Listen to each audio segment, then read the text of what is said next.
यह कहानी नीलम और विकास की है। नीलम अपनी शादी के 1.5 महीने बाद ही विधवा हो जाती है और उसके जीवन में अचानक ही पतझड़ आ गया था। नीलम को ऐसा लगता था जैसे वह संसार की सबसे बदनसीब औरत है। उसकी आंखों के आगे उसका अंधेरा जैसा भविष्य हमेशा घूमता रहता था। नीलम के घर में सिर्फ उसकी बूढ़ी माँ थी और नीलम के पति के गुजरने के बाद नीलम के पिता भी इस दुख में गुजर जाते हैं। एक बड़ा भाई था, लेकिन वो तो सबसे मुंह मोड़कर अपनी पत्नी को लेकर कहीं और रहने चला जाता है। इसलिए अब नीलम को लगता था कि जिंदगी में कभी भी खुशी उसके दरवाजे पर दस्तक नहीं देगी। इधर विकास की बात करते हैं। विकास की शादी 2 साल तक तो अच्छी चल रही थी, लेकिन फिर उसकी पत्नी का किसी और के साथ चक्कर चलने लगा और वो उस दूसरे आदमी के साथ खुलेआम अय्याशी करने लगी। फिर कुछ दिनों में उसने विकास को तलाक देकर दूसरे आदमी से शादी कर ली। विकास अपनी पत्नी से बहुत प्यार करता था, लेकिन तलाक होने के बाद वह अपनी पत्नी के बिना बिल्कुल ही अकेला सा हो गया और अपनी सुनसान वीरान जिंदगी अकेला ही काटने लगा। वह नहीं जानता था कि अब उसका भविष्य कैसा होगा, कभी वह फिर किसी से शादी कर पाएगा या नहीं। तभी एक दिन नीलम और विकास दोनों ही किसी की शादी की सालगिरह में जाते हैं। नीलम की एक सहेली विकास को जानती थी और उसी ने ही उन दोनों को मिलवाया था, विधवा और तलाकशुदा। विकास से मिलकर नीलम को अच्छा नहीं लगा, क्योंकि विकास अपनी पत्नी के बारे में निगेटिव बातें कर रहा था और यह सुनकर नीलम को विकास पर गुस्सा आ रहा था कि वह औरत के बारे में इतना गलत कैसे बोल सकता है। लेकिन बाद में उसकी सहेली मंजू ने बताया कि विकास कितना दुखी लड़का है। वह अच्छे खासे पैसे कमाता है और उसके परिवार वाले भी बिल्कुल सीधे हैं, लेकिन फिर भी उसकी पत्नी ने दूसरे मर्द के चक्कर में इस बेचारे को धोखा दे दिया और अब विकास दिन रात रोता ही रहता है। यह सुनकर नीलम का दिल भर आया। वह मन में सोचने लगी कि एक शरीफ लड़के को मैं बिना मतलब ही बुरा समझ रही थी। तो उस दिन से नीलम के मन में विकास के लिए एक प्रेम जाग गया। तभी कुछ दिनों बाद नीलम ने अपनी सहेली मंजू से कहा कि मंजू, मैं पता नहीं क्यों विकास को चाहने लगी हूँ और मैं उसे पसंद भी करती हूँ। अगर मंजू तू कुछ उपाय करके मेरी दोस्ती विकास से करवा दे तो शायद मेरी ज़िंदगी संवर जाएगी। तो मंजू ने कहा कि ठीक है, तू कहती है तो मैं किसी बहाने से विकास को अपने घर बुलाती हूँ। मैं उसे तेरी सारी कहानी पहले ही बता दूँगी, फिर तू भी आ जाना। आगे तुम दोनों की किस्मत। तभी मंजू अपने जन्मदिन का बहाना करके विकास को अपने घर बुलाती है और मंजू विकास को नीलम की बीती हुई सारी बात बताती है और उसे ये भी बताती है कि शादी के 1.5 महीने में ही नीलम विधवा हो गई थी। विधवा और तलाकशुदा लड़का। विकास को नीलम का ऐसा हाल देखकर उसे बहुत दुख होता है। तभी विकास नीलम से मिलता है और उसे समझाता है। बाइक में नीलम एक बहुत दुखी लड़की थी।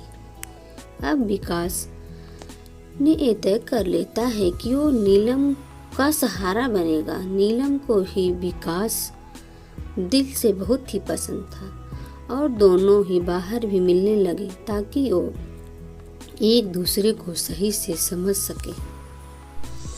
एक दिन उन दोनों को ही एक दूसरे से बेहद प्यार हो गया और रात भर वो दोनों ही फ़ोन पर चैटिंग भी करते थे और कभी कभी फ़ोन पर बातें भी कर लेते थे। विकास बहुत ही रोमांटिक लड़का था। वह अपनी बातों से नीलम का दिल जीत चुका था। नीलम को भी विकास के मुंह से अपनी तारीफ सुनना बहुत ही अच्छा लगता था। दोनों ही हर रविवार को मिलते थे, पार्क में घूमने जाते और कभी कभी रात को होटल में डिनर करने भी चले जाते थे। तभी एक दिन नीलम विकास को अपने घर ले गई और उसने अपनी माँ से विकास को मिलवाया। विकास ने जब नीलम की माँ के पाँव छुए तो नीलम की माँ रोने लगी और विकास का हाथ पकड़कर कहने लगी कि बेटा, मेरी बेटी का सहारा जरूर बनना और उसका साथ कभी मत छोड़ना। मेरे सिवा इसका कोई भी नहीं। अब मेरा भी कोई पता नहीं कब उस भगवान का बुलावा विकास की आंखों में आंसू आ गए और नीलम मेरी जवान लड़ने लगा। तभी विकास ने कहा कि माँ जी, आप बिल्कुल चिंता न करें। नीलम का मैं मरते दम तक साथ नहीं छोड़ूंगा और आपको भी कुछ नहीं होगा और आपकी बेटी का मैं जिंदगी भर ख्याल रखूंगा।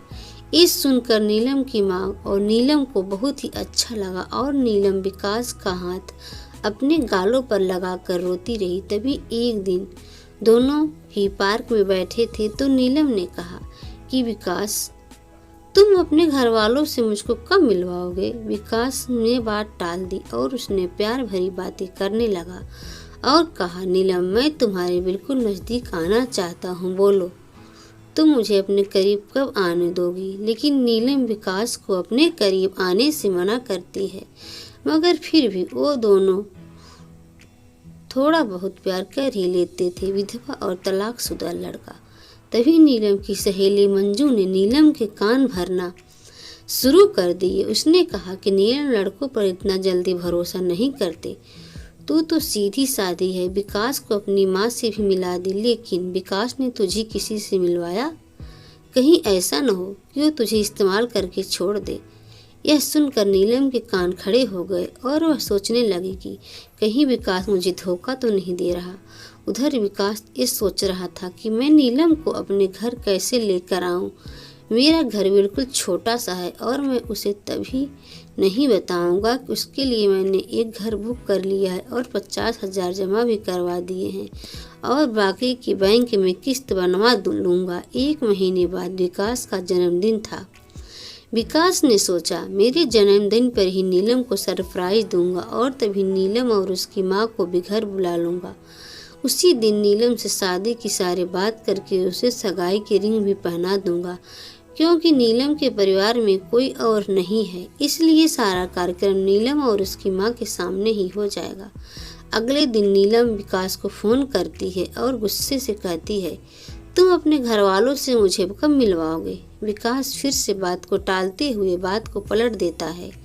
अब नीलम का शक और भी बढ़ जाता है। तभी नीलम विकास से कहती है, तुम्हारे बैंक में कितने पैसे हैं? मुझे अपना बैंक बैलेंस दिखाओ। लेकिन विकास ने बैंक बैलेंस दिखाने की बात भी टाल दी, क्योंकि सभी पैसे उसने मकान के बयाने में दे दिए थे और उसके अकाउंट में ही कोई 8 से 10 हज़ार ही पड़े थे। नीलम का शक अब बढ़ता ही जा रहा था और वे सोच लेती है, विकास स्वाइक में मेरा इस्तेमाल कर रहा है और मुझसे शादी भी नहीं करेगा। इसलिए नीलम विकास का फ़ोन तक उठाना बंद कर देती है। इधर विकास एंगेजमेंट की सारी तैयारी कर चुका था। बातों ही बातें उसने नीलम की अंगूठी का भी नाप ले लिया और नीलम को इसका पता भी नहीं चला था। विकास ने नीलम की तरह से खुद की भी अंगूठी बनवा ली थी ताकि नीलम की माँ को कोई भी खर्चा न हो। विकास ने किसी से थोड़ा कर्जा लेकर नीलम के लिए साड़ी और उसका सारा सामान खरीद लिया था और उसकी माँ के लिए भी एक सुंदर साड़ी खरीद ली थी। अब विकास ने सबको यह कह दिया कि मेरे जन्मदिन वाली रात को मेरी सगाई नीलम से और उसके घर में भी उसने सबको बता दिया था। सारी तैयारी हो चुकी थी। तभी एक दिन विकास ने नीलम को 3 बार कॉल किया, पर नीलम ने उसका फ़ोन गुस्से में नहीं उठाया और कहा, क्या बात है, जल्दी कहो। तो विकास ने कहा, कल शाम को 5 बजे तुम और तुम्हारी माँ को मैं लेने आ रहा हूँ। तो नीलम ने कहा, मुझे कहीं नहीं जाना। तो विकास ने कहा, नीलम, कल मेरा जन्मदिन है। विकास ने बताया, लेकिन फिर भी नीलम ने विकास को जन्मदिन का बधाई नहीं दी। तभी नीलम ने सोचा कि जन्मदिन में चली जाती हूँ, इससे विकास का पर्दाफाश भी हो जाएगा। अगली शाम नीलम और उसकी माँ तैयार हो जाती हैं और अनिल की गाड़ी में बैठकर उसके साथ चली जाती हैं। पूरे रास्ते नीलम ने विकास से कोई बात नहीं की। उसे तो विकास के रूप में एक धोखेबाज नजर आ रहा था। तभी जैसे ही नीलम विकास के घर की दहलीज पर कदम रखती है, वैसे ही विकास की माँ आरती की थाली लेकर आती है और नीलम को टीका लगाती उसकी आरती उतारती है। ये देखकर नीलम हैरान रह जाती है। तभी वो भी विकास की माँ के पाँव छूती है। उसकी माँ उसे अंदर आने के लिए कहती हैं। सभी लोग खड़े थे, विकास के बड़े भाई भाभी, विकास के भतीजा भतीजी और विकास की माँ व भोले भाले उनके बाबूजी।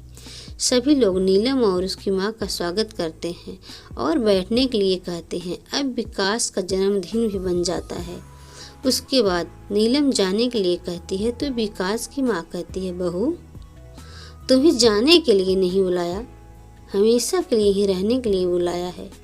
नीलम समझ नहीं पाती। तभी विकास की बड़ी भाभी 2 फूलों की माला और एक प्लेट में 2 अंगूठी लेकर आती हैं। ये देखकर नीलम विकास की तरफ बड़े ही आश्चर्य के साथ देखती है। तभी विकास एक अंगूठी नीलम के हाथ में रख देता है और कहता है, आज हमारी एंगेजमेंट है नीलम, और इस बात के लिए मैं तुम्हें सरप्राइज करना चाहता था। तुम्हें ये रिश्ता मंजूर है ना? नीलम रोने लग जाती है और मन में ये सोचती है कि मैंने किस लड़के पर शक किया। अनिल ने नए मकान के कागज भी नीलम के हाथ में रख दिए और कहा कि नीलम, ये मकान मैंने तुम्हारे लिए लिया है क्योंकि हमारा ये घर थोड़ा छोटा है। इसलिए नीलम की आंखें अब अपने आंसुओं को रोक नहीं पा रही थी। तभी नीलम ने मकान के कागज अपनी सासू के हाथ में रखते हुए कहा कि माँ जी, मुझे तो इसी घर में रहना है आपके साथ, मुझे नया मकान नहीं चाहिए। इस बात से घर में सभी लोग खुश हो जाते हैं।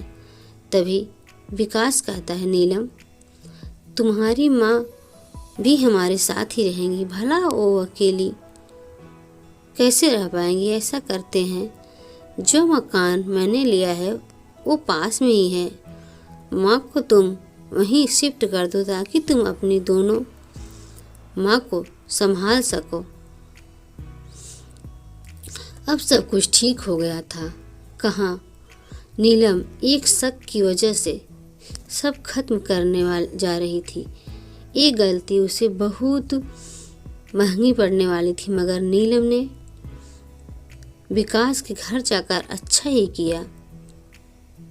इसलिए दोस्तों, जीवन में कभी भी शक की वजह से आप अपने प्यार को कभी मत छोड़ना। पहले ज़रा पूरा सच जानना, फिर कोई कदम उठाना, तभी आपका भी रिश्ता बच सकता है। अगर आपको ये कहानी अच्छी लगी है, यहाँ तक आ गए हो तो प्लीज़ चैनल को ज़रूर सब्सक्राइब कर दें। धन्यवाद।